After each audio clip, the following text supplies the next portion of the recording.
A medical condition known as sepsis is an equal opportunity killer, affecting even the healthiest people, like a wife and mom from Bella Vista. And not knowing the symptoms can prove deadly or even life-changing. 4029's Kelly Johnson has this woman's story. This was life when we first met India Height, not even a year ago, enjoying Christmas with her husband and her 2 daughters at church. She had no idea at that moment what this year would bring, the parts of herself she would lose, and the nearly 3-month battle she would wage in the hospital that would take her to the edge of death. We've been running so much, and we were in Kansas City the weekend before at a cheerleading competition, and I just felt run down. For India Height, that Wednesday night in March felt almost typical. Thank goodness I had dinner in the crock pot that night. She was exhausted from a busy week and thought she might be getting the flu, brushing off her husband's offer to take her to the ER. No, I'm fine, I'll be fine. I just need to throw up and I'll feel better. This was no ordinary sickness. She was just unresponsive in bed. I mean, it just went from night to day. When her husband Kevin rushes her to the hospital the next day, doctors determined India had gone into septic shock. The doctor kind of pulled me aside and said, okay, we've called in the chaplain because we don't think she's going to make it.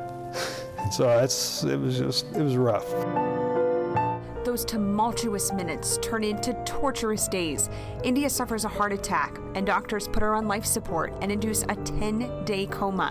She remembers the moment she first saw she no longer had hands or feet. My first memory is one of my great nurses that I had in the ICU. She was so sweet.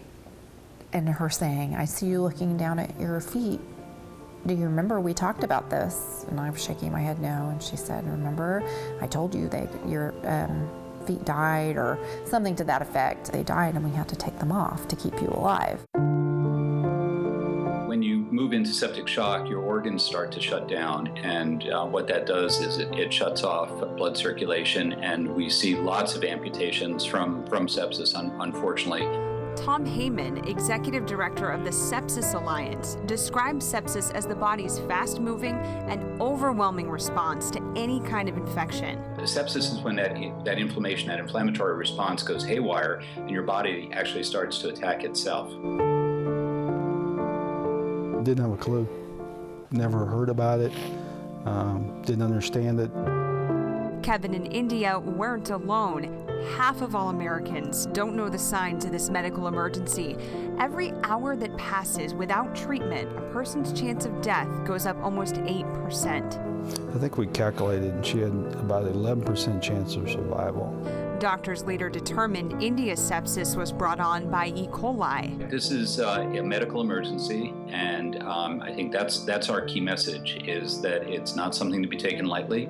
If you really believe that you are sicker than you've ever been before, things are not feeling right, that you don't try to tough it out, you don't wait till Monday, you don't wait till the doctor can see you, you get treatment right away. I always think about, what if we would have went that night when he first suggested it? Would I still have my hands? Would I still have my feet? Or would I still be in this predicament? I don't know. 83 days spent at Mercy Hospital, overcoming obstacles, challenging herself, and on June 1st, going home. I think they'll definitely grow up to be more caring people. Oh, absolutely. Caring, compassionate. The entire family learning a new way of life. It had been 7 months since I stood to be able to give him a hug, so that was pretty emotional for the both of us, I think. I'd like to think I am going to do great things because I lived.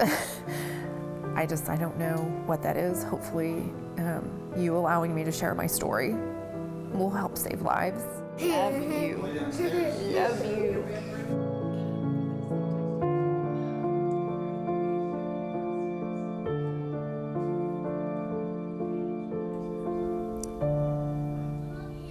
Story, definitely one of those great things. Took a lot of courage. And the kids accept mom no matter what when they came in the door. She surprised them. They didn't know she was at home. That's why you could just hear the excitement whenever they rounded the corner. And What a story. by the way, you see her walking on those prosthetic legs. That was just a couple of weeks ago, and she started with a couple of steps and told me now she's making laps around the kitchen. So she's going to be up and at it no time. So India, I know you're watching tonight. Thank you for sharing your story with us, because with this, guys, as you saw, awareness is the key. You know, sepsis can come as a result of any kind of infection, something common like a UTI, or in India's case, E. coli even. Yeah, that is shocking. And in fact, these symptoms are very common. So if you have any of these, experts say just don't wait. It's not worth the risk. You're better safe than sorry. So here they are on your screen: shivering, fever, something as common as a cold, extreme pain, discomfort, pale or discolored skin, sleepiness, shortness of breath. You can see all those symptoms there on your screen, and again on our website, 4029tv.com. And make sure you tune in Sunday night at 4029. We're going in depth with the doctor at Mercy about the signs and the symptoms of this medical emergency. Great job, Kelly.